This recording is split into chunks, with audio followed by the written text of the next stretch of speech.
ನಾಗಮಂಗಲ ತಾಲೂಕು ಬುರುಡುಗುಂಟೆ ಗ್ರಾಮದ ಎಸ್ ಕವಿತಾ ಅವರು 10 ಎಕರೆ ಜಮೀನಿನಲ್ಲಿ ಹೈನುಗಾರಿಕೆ ಹಾಗೂ ಹೂವಿನ ಕೃಷಿಗೆ ಒತ್ತು ನೀಡಿದ್ದಾರೆ.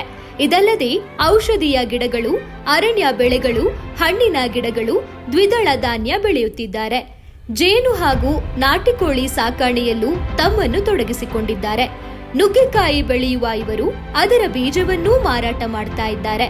ತೋಟಗಾರಿಕೆ ಕೃಷಿ ಇಲಾಖೆಯಿಂದ ತರಬೇತಿ ಪಡೆದು ಸಮಗ್ರ ಕೃಷಿ ಪದ್ಧತಿಯನ್ನ ಅಳವಡಿಸಿಕೊಂಡು ಕೃಷಿಯನ್ನೇ ಮುಖ್ಯ ಕಸುಬಾಗಿಸಿಕೊಂಡು ದುಡಿಯುತ್ತಿದ್ದಾರೆ. ಮಳೆಯಾಶ್ರಿತ ಹಾಗೂ ಕೊಳವೆ ಬಾವಿಗಳನ್ನು ಆಶ್ರಯಿಸಿಕೊಂಡು ವ್ಯವಸಾಯ ಮಾಡುವ ಎಸ್ ಕವಿತಾ ಅವರಿಗೆ ಪತಿ ಬಿಎಸ್ ನಾಗರಾಜು ಬೆಂಬಲಕ್ಕೆ ನಿಂತಿದ್ದಾರೆ. ಬೆಳಗ್ಗೆ ಮನೆ ಕೆಲಸ ಮುಗಿಸಿಕೊಂಡು ಗ್ರಾಮದಿಂದ 2 ಕಿಲೋಮೀಟರ್ ದೂರದಲ್ಲಿರುವ ಜಮೀನಿಗೆ ಬಂದರೆ ಸಂಜೆ ಸೂರ್ಯಾಸ್ತದವರೆಗೂ ಕೃಷಿ ಚಟುವಟಿಕೆಯಲ್ಲಿ ನಿರತರಾಗುತ್ತಾರೆ. ಕವಿತಾ ಹಸು ಹಾಗೂ ಎತ್ತುಗಳನ್ನ ಕಟ್ಟಿಕೊಂಡು ಭೂಮಿ ಉಳುಮೆ ಮಾಡುವ ಮೂಲಕ ಈ ಭಾಗದಲ್ಲಿ ಧೀರ ಮಹಿಳೆ ಎಂಬ ಬಿರುದಿಗೂ ಪಾತ್ರರಾಗಿದ್ದಾರೆ. ಕುಂಟೆ, ಪಟ ಹೊಡೆಯಲು ಜೋಡಿ ಎತ್ತುಗಳನ್ನ ಬಳಕೆ ಮಾಡುವುದು ಸಾಮಾನ್ಯ.